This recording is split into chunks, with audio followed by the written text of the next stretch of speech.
ఏడాదిలో అధికారుల కోసం 4,000 గృహాలు పూర్తి చేస్తామన్నారు మంత్రి పొంగూరు నారాయణ. 4,000 గృహాలు పూర్తి చేయడం అంటే ప్రభుత్వానికి హెచ్ఆర్ఏ రూపంగా ఉండి మెయింటెనెన్స్ రూపంగా పెట్రోల్ డీజిల్ రూపంగా సుమారుగా 300 నుంచి 400 కోట్ల రూపాయలు మిగిలినట్టే.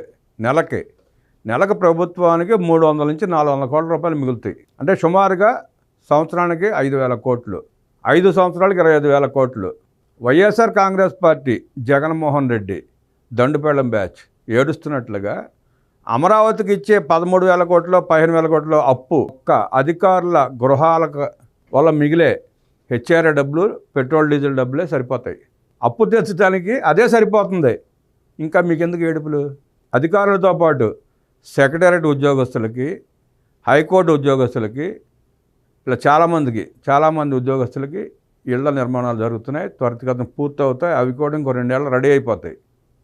అవన్నీ కూడా రెడీ అయితే ప్రభుత్వానికి ఎంత మిగులుతుందో ఆలోచించండి. జగన్మోహన్ రెడ్డికి, వైఎస్ఆర్ కాంగ్రెస్ పార్టీకి, అంటే మాజీ మంత్రులకి, మాజీ ఎమ్మెల్యేలకి ఏమాత్రం బుద్ధి జ్ఞానం ఉన్నా అక్కడి నుంచి మీరు పరిపాలన చేసినప్పుడు ఆ భవనాలను పూర్తి చేసి ఆ అధికారులకి, ఉద్యోగస్తులకి అలాట్ చేసినట్టయితే ఇప్పటికే ప్రభుత్వానికి 40-50 వేల కోట్లు మిగిలాయి. ఆ సోయ లేదు, ఆ ఆలోచన లేదు జగన్ రెడ్డికి. ఎంతసేపు అమరావతి మీద పడి ఆడవడం తప్ప దాన్ని ఎట్లా అభివృద్ధి చేస్తే రాష్ట్రానికి, ప్రభుత్వానికి ఆదాయం వస్తుందన్న ఆలోచన కానీ, ఆలోచన చేసే ఉద్దేశం కానీ వాళ్ళకి లేదు. అమరావతి మీద పడి ఆడవాలి అంతే. అమరావతిని భూతంగా చూపించి రాష్ట్ర ప్రజల్ని మభ్యపెట్టాలి. దాన్ని అవకాశంగా తీసుకుని పొరుగు రాష్ట్రాల్లో తమకున్న వేల లక్షల కోట్ల ఆస్తుల్ని పెంచుకోవాలి. అమరావతిని నాశనం చేయాలి, ఆంధ్రప్రదేశ్ని నాశనం చేయాలి. ఇది ఒకటే లక్ష్యంతో పనిచేశాడు జగన్మోహన్ రెడ్డి గత 5 ఏళ్ళు. చిన్న పనులు కూడా పూర్తి చేయలేని అసమర్థపు వైఎస్ఆర్ కాంగ్రెస్ పార్టీ 5 ఏళ్ళు పరిపాలించింది. అమరావతి కాదు, రాష్ట్రంలో ఎక్కడ ఏ పని చేయటం చేతకాల. దోచుకోవటం తప్ప పని చేసే సమయం కూడా వాళ్ళకి లేకుండా పోయింది. ఆనాడు పరిపాలనలో సమయాన్నంతా దోచుకోవడానికి ఉపయోగించారు. ఈనాడు ప్రతిపక్షం హోదా కూడా కోల్పోయి కోర్టుల చుట్టూ, జైళ్ళ చుట్టూ తిరగడానికి సరిపెట్టుకుంటున్నారు సమయాన్ని. వాళ్ళ ఉద్దేశం ఏంటంటే 5,000 కోట్లు 10,000 కోట్లు మంత్రులు, ఎమ్మెల్యేల స్థాయిలో సంపాదించుకొని 5 ఏళ్ళు 6 ఏళ్ళు జైల్లో ఉండొచ్చేస్తే మన కుటుంబం హాయిగా బతకొచ్చు కదా. 5 ఏళ్ళు జైల్లో ఉంటే ఏమవుతుంది, ప్రజలు కూడా మర్చిపోతారు అన్న లక్ష్యంతో వీళ్ళు పనిచేస్తే 10 లక్షల కోట్లు 15 లక్షల కోట్లు దోచేసుకుని అరబు రాజులు ఉంటారు కదా, వాళ్ళ తరహాలు మనం కూడా హాయిగా ప్యాలెస్లో తొంగవచ్చు అనుకున్నాడు జగన్ రెడ్డి. అట్లాగే పరిపాలన చేశారు, అలాగే దోచుకున్నారు. బాగైతే 10 ఏళ్ళు శిక్ష పడుతుంది. 420 కదా. అవినీతి చేసినా, అక్రమాలు చేసినా, ఏం చేసినా 420 కేసులే కాబట్టి, చీటింగ్ కేసులే కాబట్టి 10 ఏళ్ళు పడుతుందేమో జైలు బాగుపడితే. 10 ఏళ్ళు శిక్ష అనిపిస్తే సరిపోతుంది కదా, మిగతా వాళ్ళంతా హాయిగా బతుకుతారు కదా అన్న లక్ష్యంతో పనిచేశారు తప్ప ఆంధ్రప్రదేశ్ని అభివృద్ధి చేద్దామని కానీ, ఆంధ్రప్రదేశ్ ప్రజల పట్ల అభిమానం కానీ, రాష్ట్రం పట్ల మమకారం కానీ ఏ కోసాన లేని వ్యక్తులు వైఎస్ఆర్ కాంగ్రెస్ పార్టీ నాయకులు, అధ్యక్షుడు. సొల్లు కవర్లు చెప్పి ప్రజలను మభ్యపెడుతూ, ఎదుటి పార్టీల మీద బురద జల్లుతూ ప్రజలు అటు డైవర్ట్ చేసి పబ్బం గడుపుకుంటూ దోచుకుంటాకి చూశారే తప్ప రాష్ట్రం కోసం ఆలోచించిన సెకండ్ కూడా పాపన పోలా. అది వాళ్ళ పరిస్థితి. వాళ్ళ కూటమి ప్రభుత్వం వచ్చింది, చంద్రబాబు నాయుడు గారు ముఖ్యమంత్రిగా ప్రమాణ స్వీకారం చేశారు. వడివడిగా అమరావతి అభివృద్ధికి అడుగులు మొదలైనాయి. మొన్న ప్రధానమంత్రి గారు ప్రారంభోత్సవాలు చేశారు. పనులు కూడా మొదలైపోయినాయి. సంవత్సరంలోనే అధికారులకి 4,000 గృహ సముదాయాలు పూర్తి చేసి వారికి అందించి మిగతా పనులు కూడా 2-3 ఏళ్లలోనే కంప్లీట్ చేస్తామని చెప్పి నిన్న సిఆర్డీఏ సమీక్షలో మంత్రి పొంగూరు నారాయణ గారు స్పష్టంగా వివరించారు. అధికారులంతా అక్కడే నివాసం ఉండేలా అన్ని వసతులు కల్పిస్తామని వివరించారు. సిఆర్డీఐ సభ్యుల ప్రమాణ స్వీకారం నగర కార్యాలయంలో జరిగింది. మంత్రి నారాయణతో పాటు ఎక్సైజ్ మంత్రి కొల్లు రవీంద్ర, ఎంపీ కేశినేని చిన్ని, ఎమ్మెల్యేలు గద్దె రామ్మోహన్, బొండా ఉమ్మ పాల్గొన్నారు.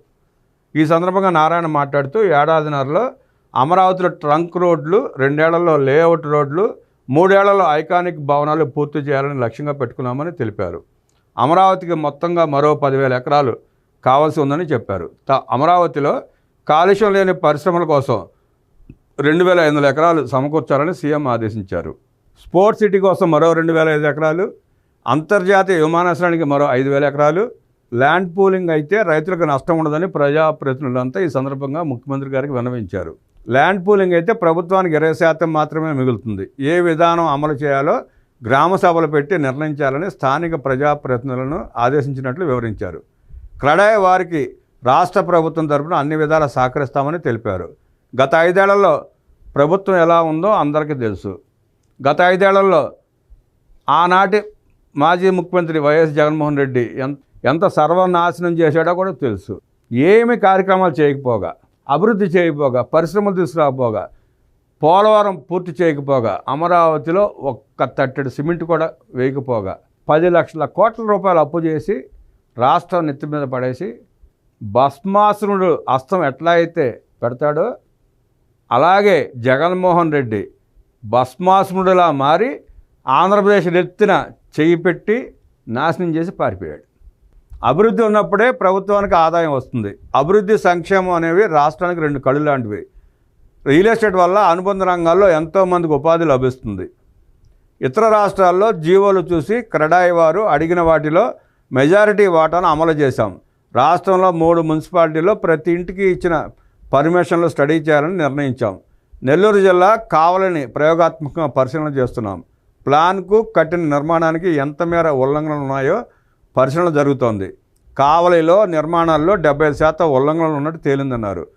నెల్లూరు ఉడా పరిధిలో ప్రస్తుతం ఉల్లంఘనలపై పరిశీలన జరుగుతోందని, బిల్డర్స్కు ఇబ్బందులు లేకుండా తగిన చర్యలు తీసుకుంటున్నామని తెలిపారు. స్పోర్ట్స్ సిటీ అమరావతిలో అంతర్జాతీయ విమానాశ్రయం వస్తే వేల ఉద్యోగాలు డైరెక్ట్గా వస్తాయి. ఇండైరెక్ట్గా 10-15 ఉద్యోగాలు వస్తాయి. ఇన్ని వస్తాయంటే కడుపు మంటతో వైఎస్ఆర్ కాంగ్రెస్ పార్టీ ఆ నాయకులు పడి ఏడుస్తూ ఉండటం ఇప్పుడే కాదు, మనం 2014-19 మధ్యలో కూడా చూసాం. అప్పుడు ఇలా ఏడుస్తూనే ఉన్నారు. రాష్ట్రంలో ఏ అభివృద్ధి కార్యక్రమం జరిగినా వీళ్ళ ఏడుపులు మొదలవుతాయి. రాష్ట్రం బాగుపడటం వాళ్ళకి ఇష్టం ఉండదు. రాష్ట్ర ప్రజలు ఆర్థికంగా అభివృద్ధి చెందటం వాళ్ళకి ఇష్టం ఉండదు. రాష్ట్రంలో ఉన్న యువతకు ఉద్యోగాలు రావటం జగన్మోహన్ రెడ్డి వాళ్ళకి ఇష్టం ఉండదు. ఎంతసేపు రాష్ట్ర ప్రజలు, రాష్ట్ర యువత వాళ్ళకు కట్టు బానిసలా ఉండాలని చూసుకునే వ్యక్తి జగన్మోహన్ రెడ్డి. ఏం చేశాడా 5 ఏళ్లలో అంటే గంజాయి సాగు పెంచాడు. గంజాయి సాగు రవాణా చేయడానికి యువతను పాడు చేశాడు. గంజాయికి బానిసలు చేశాడు. తద్వారా వచ్చిన ఆదాయాన్ని కూడా దోచుకున్నాడు. అది జగన్మోహన్ రెడ్డి చేసింది. ఒక్క పరిశ్రమ తీసుకురాలా, ఒక్క ఉద్యోగాన్ని కల్పించలా. అక్రమాలను ప్రోత్సహించాడు, దౌర్జన్యాలు ప్రోత్సహించాడు, భూ కబ్జాలను ప్రోత్సహించాడు. లిక్కర్ స్కామ్లో ఎన్ని లక్షల కోట్లు దోచుకున్నాడో చూసాం. వినాశనం తప్ప అభివృద్ధి మాట అనేది జగన్కి తెలియదు. వినాశకారే విపరీత బుద్ధి ఎక్కువ రోజులు సాగదు. రేపు ఈ కేసులన్నీ మెడగచుట్టుకుని జైలుకి వెళ్ళి ప్రభుత్వం కఠినంగా శిక్షించి చర్యలు తీసుకుని అక్రమంగా సంపాదించిన లక్షల కోట్ల ఆస్తులను జప్తు చేస్తే అప్పుడు ఏమైపోతావు జగన్ రెడ్డి? ఏమైపోతావు నువ్వు?